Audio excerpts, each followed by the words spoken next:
नमस्कार मित्रांनो. आजचा विषय असा आहे जो जवळजवळ प्रत्येक दुसऱ्या माणसाला कधी ना कधी त्रास देतो. जेवण झाल्यावर लगेच पोट भरल्यासारखं वाटणं, पोट टम्म झाल्यासारखं जाणवणं, सारखे ढेकर येणं किंवा वारंवार गॅस खालून जाणं आणि तरीही पोट हलकं न वाटणं. आपण यालाच साध्या भाषेत ब्लोटिंग किंवा गॅसेसचा त्रास असं म्हणतो.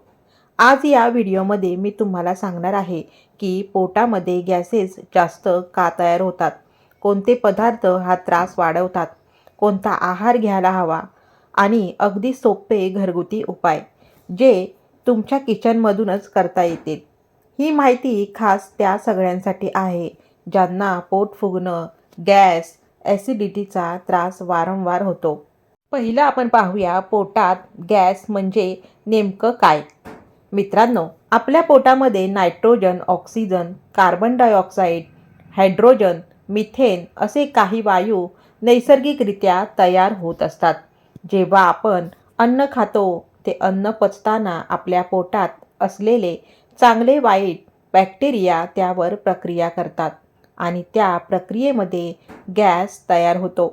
म्हणूनच जेवल्यानंतर ढेकर येणं किंवा थोड्या वेळानं गॅस पास होणं हे पूर्णपणे नॉर्मल असतं.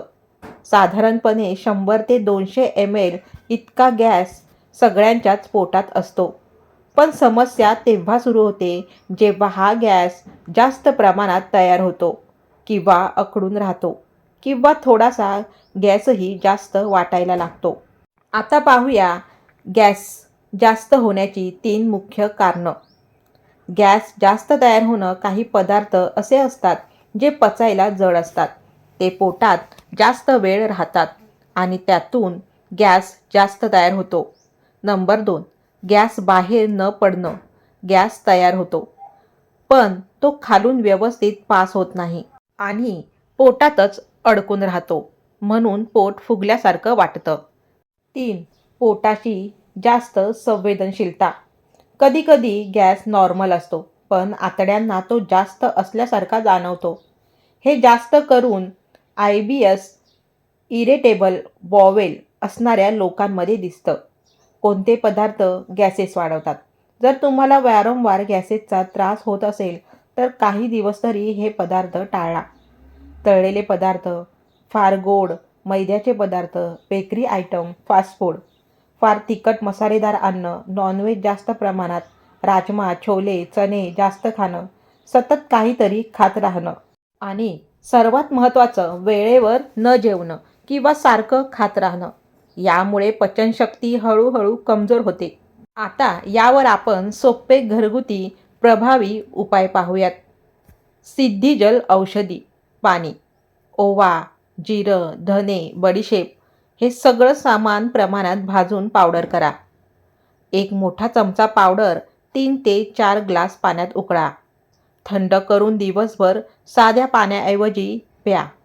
पचन सुधारतं, गॅस कमी होतो. नंबर 2, तूप आणि हिंग.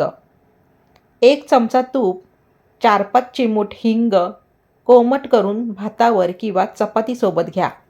अडकलेला गॅस बाहेर पडायला मदत करतं. नंबर 3, पाचक चटणी. पुदिना, कोथिंबीर, कढीपत्ता जास्त, मिरची आणि लसूण कमी. जेवताना थोडीशी चटणी पचन सुधारते. नंबर 4, ताक. दुपारी किंवा रात्री जेवताना आलं किंवा जिरं टाकलेलं घरचं ताक, बाहेरचं पॅकेटमधलं ताक टाळा. नंबर 5, पोटाला शेक. संध्याकाळी किंवा जेवणाआधी गरम नॅपकिनने 5 ते 10 मिनिटं पोटाला शेक द्या. गॅस मूव्हमेंट सुधारते. नंबर 6, नाभी पुरण. रात्री झोपताना नाभीत 10 ते 20 थेंब तिळाचं किंवा एरंड तेल हलका मसाज करा. वात शमन होतं आणि पोट शांत राहतं. व्यायाम खूप महत्त्वाचा. दररोज किमान 30 ते 45 मिनिटं चालणं, पवनमुक्तासन, भुजंगासन, सूर्यनमस्कार. पचन सुधारतं आणि गॅस आपोआप कमी होतो. आता पाहूया कधी डॉक्टरांचा सल्ला घ्यावा. जर 5 ते 10 वर्षापासून त्रास असेल, सगळे उपाय करूनही फरक पडत नसेल, ॲसिडिटी, बद्धकोष्ठता जास्त असेल तर आयुर्वेदिक सल्ल्याने उपचार घ्यायला हरकत नाही. तर मित्रांनो, पोटाचा त्रास एका दिवसात होत नाही आणि एका दिवसात जातही नाही.